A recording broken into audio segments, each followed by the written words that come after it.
Namun nasi sudah menjadi bubur, Yaran dengan terpaksa mengerahkan prajuritnya untuk menghilangkan kekuatan mereka dan mengusir mereka dari klan Alan.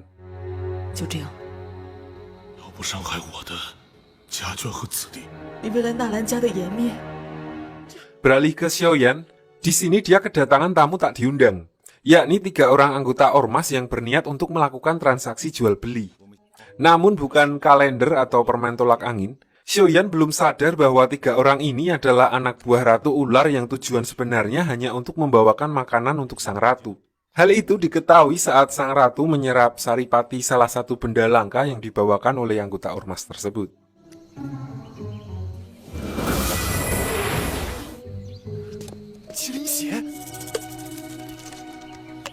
Siangnya, Xiaoyan menemui pangeran kerajaan dan memintanya untuk membersihkan nama Tingsan dan juga membantunya mencari di mana keberadaan Tingsan. 惊喜。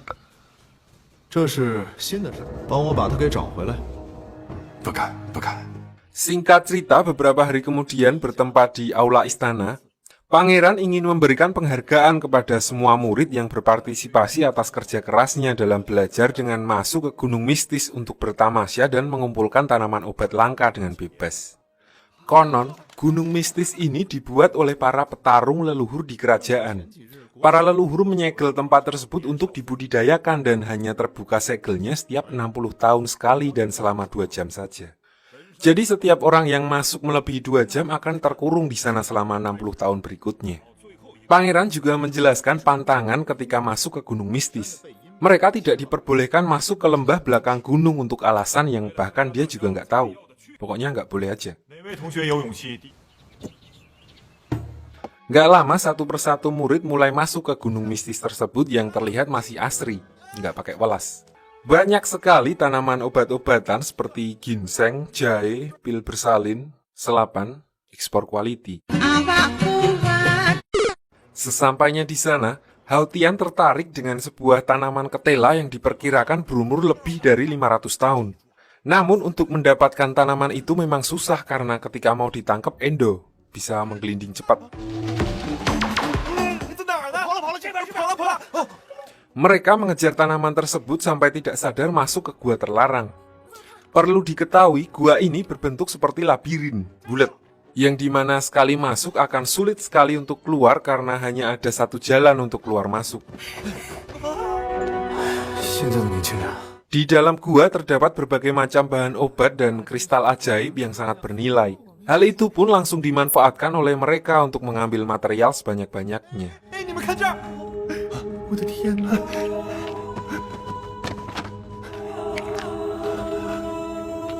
Xiaoyan baru sadar ketika diberitahu oleh penatua obat. Dia langsung menyuruh semua teman-temannya untuk mengembalikan apa yang mereka ambil. Bersamaan dengan itu, Sun Er juga melihat 2 mayat kakek-kakek tergeletak di dalam gua. Karena tidak ingin terjebak di dalam gua selama 60 tahun ke depan, dengan rasa panik, mereka langsung mencari jalan keluar. Namun setelah berjalan sampai capek, mereka hanya berputar-putar tanpa menemukan jalan keluar. 怎么又是这里啊？ Di sini Xiaoyan menyadari sesuatu di mana mayat kakek-kakek yang awalnya 2 sekarang tinggal 1. Ternyata yang satu belum mati dan hanya mempermainkan mereka. Diceritakan kakek ini dulunya adalah seorang pembuat obat. Dia nekat menyelinap ke istana kaisar dan masuk ke gunung mistis untuk mencari bahan obat dan tanpa disadari terjebak selama 60 tahun di dalam lembah tersebut. Tak membuang waktu, Xiaoyan menanyakan kepada kakek tersebut tentang jalan keluar dari dalam gua. Namun karena berbelit dan tidak kunjung mendapat jawaban dari si kakek, Xiaoyan mengancam akan membakar seluruh lembah dengan api hewan buasnya, di mana hal itu membuat kakek itu akhirnya memberitahu jalan keluar. 好吧， Setelah Xiaoyan dan teman-temannya berhasil keluar dari lembah dan merasa waktu mereka sudah hampir habis, dia dikejutkan di mana Fan Ling menunggu mereka sambil membakar pintu keluar.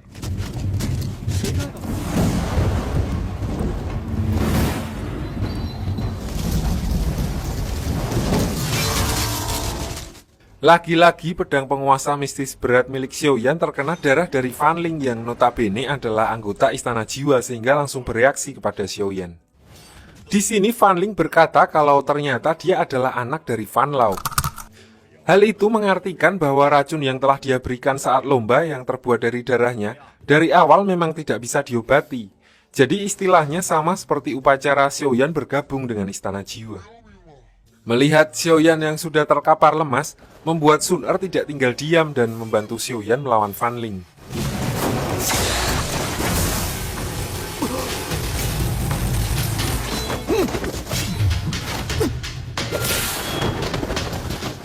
Sementara itu di luar, pangeran kerajaan terlihat cemas karena lembah tersebut mulai terbakar dan gerombolan Xiaoyan yang tidak kunjung keluar.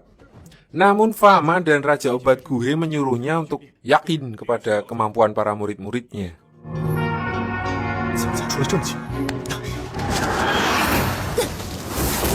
Balik ke Xiaoyan, di sini dia teringat tentang barang langka pemberian ormas tidak dikenal tempo hari, di mana salah satu material tersebut dapat menetralkan segala jenis racun.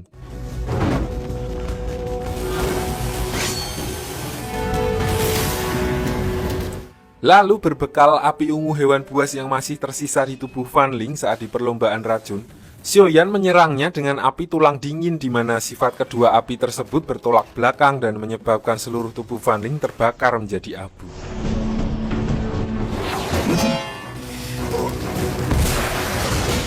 Sementara jam pasir terus berjalan dan pintu keluar yang dibakar Fan Ling ternyata tinggal separuh dan hampir tertutup. Tak mau terjebak di sana, Xiaoyan berusaha untuk melindungi pintu keluar agar tidak terbakar dan tertutup seutuhnya. Sampai satu persatu teman-temannya mulai keluar, tersisa Xiaoyan sendiri yang melindungi pintu tersebut.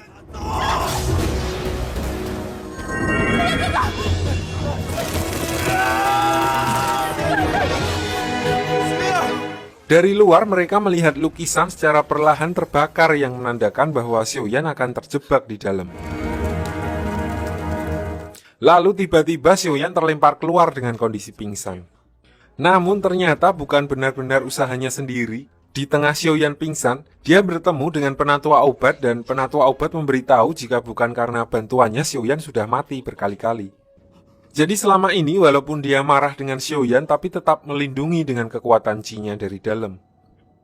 Di sini penatua obat juga menjelaskan bahwa Fan Ling tidak berbohong, di mana racunnya memang tidak bisa disembuhkan dan membuat Xiaoyan secara teknis sudah menjadi bagian dari Istana Jiwa. Dia juga berkata bahwa ternyata pedang berat mistis mempunyai ukiran teknik bela diri kuno milik Istana Jiwa dan menekankan kepada Xiaoyan untuk jangan pernah mencoba kepoin isi dari ukiran tersebut.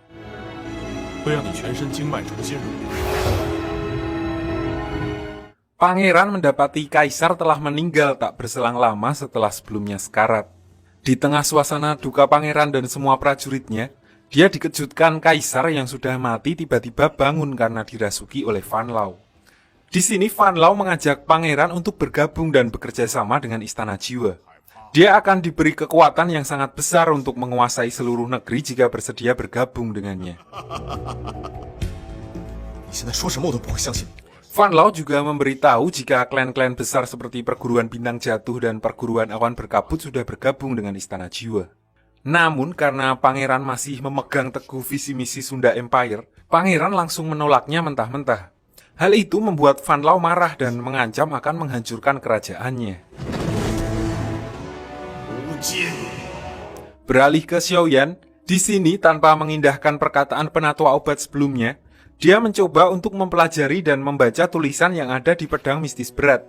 Bersamaan dengan itu, penatua obat juga merasakan hal tersebut dan membuat penatua obat geram.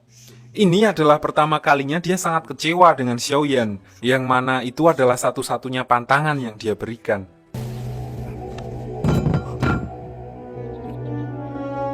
Di sisi lain, Xiaoyan juga tidak punya pilihan karena hanya dengan cara ini, dia bisa menemukan dan menyelamatkan Teng San. Diketahui teknik ini seperti teknik milik Fan Lao yang bisa membuat pemakainya hilang dan berada di tempat lain sesuai keinginannya. Namun efeknya dapat memunculkan sifat-sifat buruk orang yang memakainya secara perlahan. Karena penatua obat sudah capek menasihati Xiaoyan yang tetap ngeyel, penatua obat pun menyuruhnya untuk membuang cincin spasialnya dan tidak mengunjunginya lagi.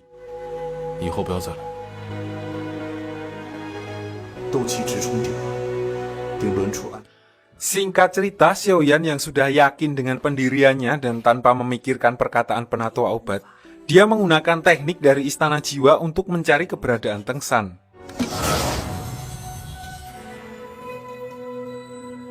Tak lama dia langsung dihadapkan dengan Teng San yang sedang gabut. Namun kali ini Xiaoyan datang dalam bentuk roh, di mana Teng San tidak bisa melihatnya, dan betapa terkejutnya Xiaoyan ketika mengetahui siapa di balik hilangnya Teng San selama ini adalah guru besar Fama. Setelah menguping obrolan Fama dan Teng San dan mengetahui Teng San akan dipenjara oleh Istana Jiwa, paginya Xiaoyan merencanakan misi untuk menyelamatkan Teng San dengan mau gak mau harus menghabisi guru besar Fama di kediamannya.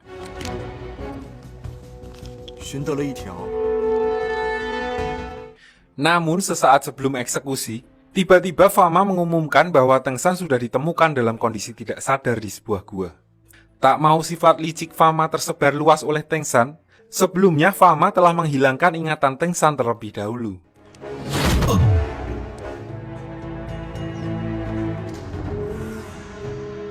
Balik ke Xiaoyan malam harinya, dia bertemu kembali dengan 3 ormas yang waktu itu mendatanginya. Di sini mereka menjelaskan bahwa mereka adalah anak buah dari Ratu Ular yang diam-diam mengikuti Xiaoyan untuk melindungi ratu yang disimpan di dalam sepatunya. Sang jenderal kerajaan ular yang bernama Mobasi meminta pertolongan kepada Xiaoyan untuk sementara melindungi dan menyembunyikan ratu karena ratu belum pulih dan saat ini Ratu Ular sedang menjadi buron oleh keluargamu.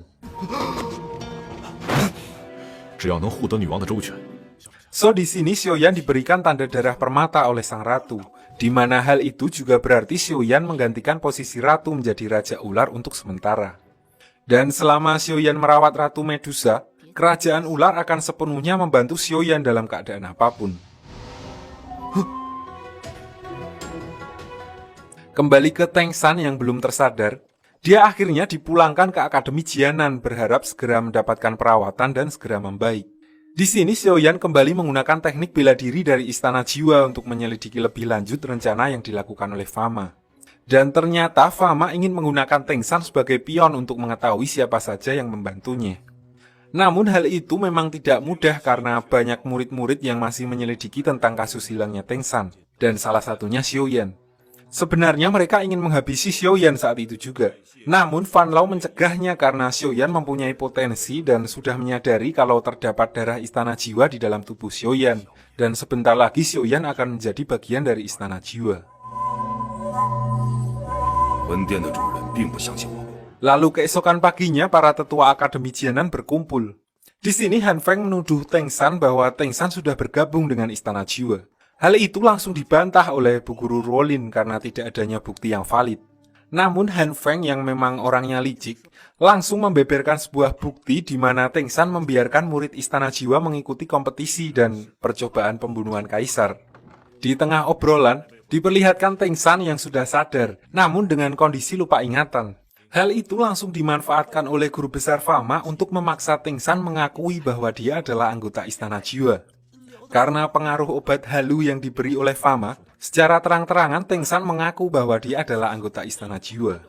Bersamaan dengan itu, Bobo Ho langsung mengumumkan ke seluruh siswa bahwa Teng San adalah pengkhianat dan sudah bergabung dengan Istana Jiwa.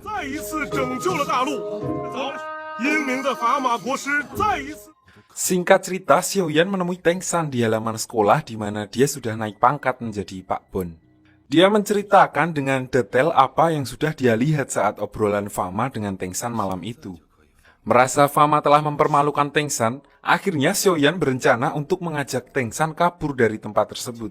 Di sini Teng San memilih diam karena dia tidak mau membawa Xiaoyan ke dalam masalahnya. Di tengah pembicaraan, Xiaoyan dipanggil oleh Han Feng untuk memberi keterangan atas apa yang sudah dia bicarakan dengan Teng San. Namun karena Xiaoyan terkesan diam dan mengabaikan perkataan Han Feng, dia dikurung oleh Han Feng di menara pembakaran, disusul teman-teman dekatnya. Sesampainya di menara pembakaran, tak ingin teman-temannya mati terbakar, Xiaoyan meminta bantuan kepada Mobasi untuk membantu mereka keluar dari tempat tersebut. Namun Mobasi tidak bisa membantu karena penjagaan di Akademi Jianan yang terlalu kuat.